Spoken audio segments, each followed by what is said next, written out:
अस्सलामुअलैकुम मेरे भाइयों। मैं आपसे ना एक अपडेट शेयर करता हूं और जल्दी जल्दी मैं आपको कुछ मार्केट का ना बिल्कुल सिंपल वर्ड्स में समझाता हूं, क्योंकि आप लोग कहते हो कि भाई स्ट्रेट फॉरवर्ड हमें बताओ कि मार्केट ने ऊपर जाना है या नीचे जाना है। और जो भी एक अच्छा ट्रेडर या जो मार्केट को समझता है ना, वो कभी भी इस तरह की बात नहीं पूछता कि भाई मुझे कोई एक डायरेक्शन बताओ, क्योंकि उसे पता होता है कि यार क्रिप्टो में कभी भी एक डायरेक्शन पॉसिबल है ही नहीं। क्रिप्टो हमेशा पॉसिबिलिटीज पे चल रही होती है। तो मैं आपको इजीएस्ट वे में एक्सप्लेन करने की कोशिश करता हूं कि इस टाइम पे आपने मार्केट में डिसीजन क्या लेना है, जिससे आप लोग जो पूछते हो कि भाई हमें सिंपल वर्ड्स में समझाया करो और एक डायरेक्शन बताया करो, आपकी वो चीज भी क्लियर हो जाएगी और आपको मैं पूरी मार्केट एलेबोरेट भी कर दूंगा।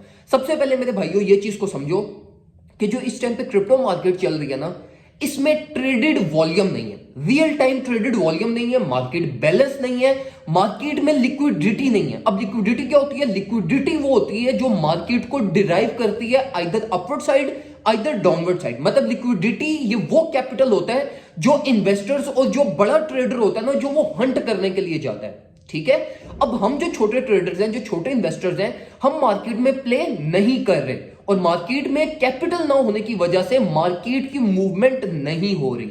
अब यहां पर इस चीज को समझो कि देखो मार्केट में कोई मूवमेंट नहीं हो रही, मार्केट के अंदर जो कैपिटल है वो जीरो है, लाइक क्लोज टू जीरो है, बहुत कम रियल ट्रेडेड वॉल्यूम हमारे पास इस टाइम पे चल रहा है। तो अब इसकी वजह से देखो जो इन्वेस्टर, जो बड़ा ट्रेडर है ना, उसके लिए एक बहुत बड़ी अपॉर्चुनिटी है, वो मार्केट को किसी भी साइड पे ले जाए, अपवर्ड साइड पे भी ले जाए, डाउनवर्ड साइड पे भी ले जाए, क्योंकि मार्केट में जो एक बेस होती है ना, जो ट्रेडर्स जनरेट करते हैं, वो इस टाइम पे है ही नहीं।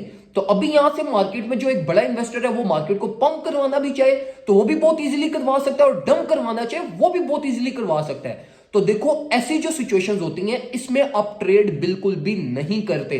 अभी अगर आप पूरे पास्ट 1 वीक का चार्ट उठा के देख लो तो वोलेटिलिटी भी नहीं है, ना मैनिपुलेशन है, ना मार्केट में कोई मेजर इनफ्लो हुआ है, ना आउटफ्लो हुआ है। मार्केट वेट कर रही है भाई कि कोई प्ले करे, मार्केट किसी डायरेक्शन में मूव ले और उसके बाद हम भी प्ले करना स्टार्ट करें।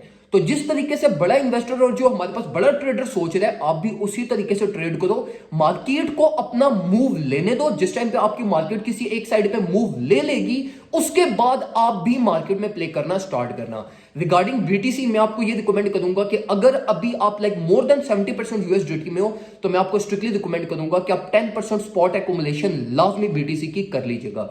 इसी के साथ साथ एथेरियम की स्टिल हमारे पास more to the downward side में स्पेस अवेलेबल है, और मैं एक्सपेक्ट कर रहा हूं कि एथेरियम हमारे पास ये न्यू वीक की स्टार्टिंग में एक हमारे पास लाइक एक ट्रैप बिल्ड करते हुए एक हमारे पास लाइक एक क्विक डंप हमारे पास आएगा, जिसमें Ethereum all the way down 1100 को एक्सपोज कर जाएगा और बीटीसी $15,000 को एक्सपोज कर जाएगा। ऑल्ट कॉइन से रिगार्डिंग मैं आपको बिल्कुल भी रिकमेंड नहीं करूंगा, क्योंकि ऑल्ट कॉइन इस टाइम पे बहुत ज्यादा रिस्की हैं, और उनकी रिस्की होने की वजह यह है क्योंकि बीटीसी का अभी market exposure more to the downward side पे है, और अगर बीटीसी डाउनवर्ड साइड पे आ गया तो ऑल्ट कॉइन्स आपके पास मेजर डेट ड्रॉप कर सकते हैं लाइक 15 to 20%। तो इसलिए ऑल्ट कॉइन्स में रिस्क टू रिवॉर्ड रेशियो इस टाइम पे बहुत ज्यादा बुरी है। इसलिए सिर्फ मैंने अभी आपको बीटीसी 10% रिकमेंड किया था, वो भी इस केस में कि अगर आप 70% से ज्यादा यूएसडीटी में हो। और उसकी भी रीजन ये है कि मार्केट यहां से एक छोटा मोटा ट्रैप पंप बिल्ड कर सकती है। एक ट्रैप के लिए आपको मार्केट की लिक्विडिटी को लाने के लिए यहां से एक ऑल द वे अप 17,400-500 तक पंप ले सकती है।